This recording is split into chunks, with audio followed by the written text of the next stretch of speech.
విషయం. రెండోది ఏంటంటే ఆయన ఏ పాపము చేయలేదు. యోహాను సువార్తలో 8వ అధ్యాయం 46వ వచనంలో చూసి నా యందు పాపం ఉన్నదని మీలో ఎవడో స్థాపించిన ఇజ్రాయెల్ అక్కడ యూదుల్లో ఛాలెంజ్ చేశాడు కదండి. తర్వాత ఆ తీర్పుదిద్దే దగ్గర కూడా పిలాతు దగ్గర నిలబెట్టినప్పుడు, పిలాతు దగ్గర వచ్చినప్పుడు పిలాతు అంటున్నాడు యోహాను సువార్త 19వ అధ్యాయంలో ఇదిగో 5వ వచనంలో, ఇదిగో ఈ మనుషుని పెద్ద అక్షరాలతో దైవ సంబంధమైన వాడినని చెప్తూ 10వ వచనంలో నువ్వు నాతో మాట్లాడవా అంటున్నాడు.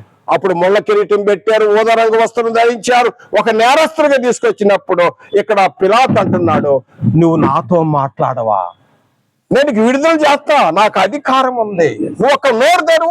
వాళ్ళు చాలా కంప్లైంట్లు చేశారు, నువ్వు దేవుని కుమారుడు అంటున్నావంట, నువ్వు ఇది పన్నియొద్దు అంటున్నావంట, దేవదూషణ చేయన్నావు, ఆడ అనేక కంప్లైంట్లు చెప్పారు. ఏది నిలవట్లే అక్కడ. నువ్వు నోరు తెరు, నువ్వు నాతో మాట్లాడవా అంటే ఈయనేం మాట్లాడలేదు, మౌని అయి ఉన్నాడు. అక్కడి నుంచి రావాలి అధికారం.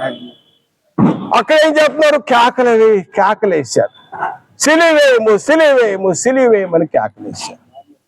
వారు కేకలే గెలిచాను. అప్పుడు ఆయన ఒక హెబ్రీ పత్రిక 5వ అధ్యాయం 9వ వచనంలో ఆయన విధేయత చూపించి నిత్య రక్షకు కారకుడు అయ్యాడు. నిత్య రక్షకు కారకుడు. హెబ్రీ సంతాన స్వభావం శ్రమలు అనుభవించటానికి, నిందలు అనుభవించటానికి, బాధ అనిపించడానికి, ఈ లోకంలో నేత్రాశ శరీరాశని వాటిని చెడు కార్యాలను అసహించుకోవటానికి ఇది ఎవరంటే హెబ్రీ సంతాన స్వభావం. మనం ఎంతమంది స్వభావాలు చూసామండి? అబ్రహాము సంతాన స్వభావం చూసాము, యేసోబు సంతాన స్వభావం చూసాము, మోషే స్వభావం చూసాము, యేసుక్రీస్తు స్వభావంలో వచ్చాము. వీళ్ళ స్వభావాలు చూసాము. ఇప్పుడు అసలైన స్వభావాలకు మనం వస్తున్నాం. ఇప్పుడు ఆ స్వభావాలు మనం చేరుతున్నాం అన్నమాట. ఇది అసలైన కన్క్లూజన్.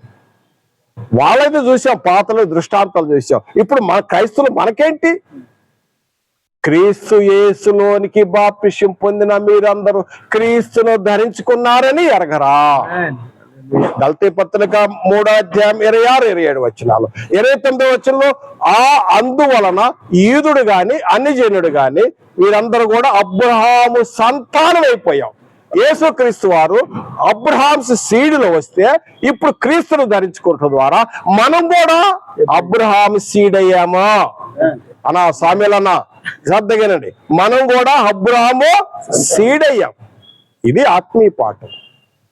వాళ్ళు శరీర సంబంధంగా సీడ్ అయితే మనం ఆత్మ సంబంధంగా సీడ్ అయ్యాము అంటాడు అన్నమాట. అబ్రహాం సీడ్ మనం కూడా. ఎట్లా? గలతీ పత్రిక 6వ అధ్యాయంలో 15 నుండి 16 వచనాలు చూసినట్టయితే వాళ్ళు సున్నతి వల్ల వాళ్ళు అబ్రహాం సీడ్ అయితే మనం ఆత్మ సంబంధమైన క్రీస్తు సున్నతి వలన. ఇందులో క్రీస్తు సున్నతి పొందిన ఎవరైనా చేసేస్తానా అన్న? క్రీస్తు సున్నతి పొందేవా? క్రీస్తు సున్నతి ఎప్పుడు? వెరీ గుడ్ అన్నా. క్రీస్తు సున్నతి పొందిన వాళ్ళు ఎంతమంది చెప్పండి? ఎంతమందేనా? కొలసీ పత్రిక చదువన్న క్రీస్తున్నతి అంటే ఏంటి ఇప్పుడు తెలియపడుతున్నారు కొద్దిమంది. వాస్తవానికి ఎప్పుడో పొందాడని చెప్పాడు అన్న, కరెక్టే చెప్పాడు. కొలసీ పత్రిక 2వ అధ్యాయం 11, 12 చదవన్నా. క్రీస్తు సున్నతి అంటే ఏంటి? అది బాప్తిసము. ఏంటి? బాప్తిసము. క్రీస్తు మరణ సమాధి పునరుద్ధారణకు బాప్తిసం పొందిన వారే, క్రీస్తు రక్తంలో కడగబడిన వారే, నీటి మూలంగా ఆత్మలుగా కొత్త జన్మ జనించిన వారే అబ్రహాము సంతాన స్వభావం. ఆయన మరణ సమాధి పునరుద్ధారణలో ఎంత గొప్ప భాగ్యమో చూడండి అండి. అబ్రహాము సంతాన స్వభావం. యేసు ప్రభువారు ఈ లోకానికి వచ్చినప్పుడు ఎంత మాత్రము దేవదూతల స్వభావం ధరించుకొనక ఎందుకు వచ్చాడంటే ప్రతి మనుషుల కొరకు మరణము రుజుటానికి, టేస్టెడ్ డెత్, ఆ మరణం ద్వారా మనల్ని విమోచించడానికి, పాపాలను తీసివేయటానికి, తిమోతి రాసిన 2వ పత్రిక 1వ అధ్యాయం 10వ వచనంలో మరణంలో నిరర్ధకము చేయటానికి యేసుక్రీస్తు లోకానికి వచ్చాడు. ఆ స్వభావం వచ్చాడు. ఆ స్వభావంలో మనము ఆయన క్రీస్తు రక్తం ద్వారా, క్రీస్తును ధరించుకోవడం ద్వారా వీఆర్ ఆల్సో అబ్రహాం సీడ్. అబ్రహాంకు దేవుడు వాగ్దానం చేశాడు కదా, నీ సంతానమందు అని. ఆ సంతానంలో మనం చేరేవండి. ఇదండి కన్క్లూజన్.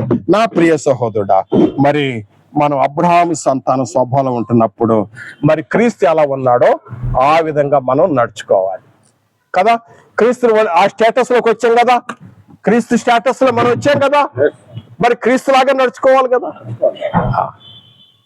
ఆ స్టేటస్ లో మామూలు విషయం కాదు మనం వచ్చింది. జీరోని తీసుకొచ్చి ఆ ఒకటి పక్కన చేర్చాడు, విలువ వచ్చింది. ఎడం పక్క ఉంటే నో విలువ, కుడి పక్కన ఒకటి పక్కన కుడి జీరో చేర్చేవారికి ఏమైందన్నా 10 అయింది. అది ఆ విలువ. క్రీస్తు అందుంటేనే విలువ. క్రీస్తు తొలిగిపోతే ఏమి లేదు, మళ్ళీ జీరో. ఎడుగుతుంటాను రాన్న చెప్పు.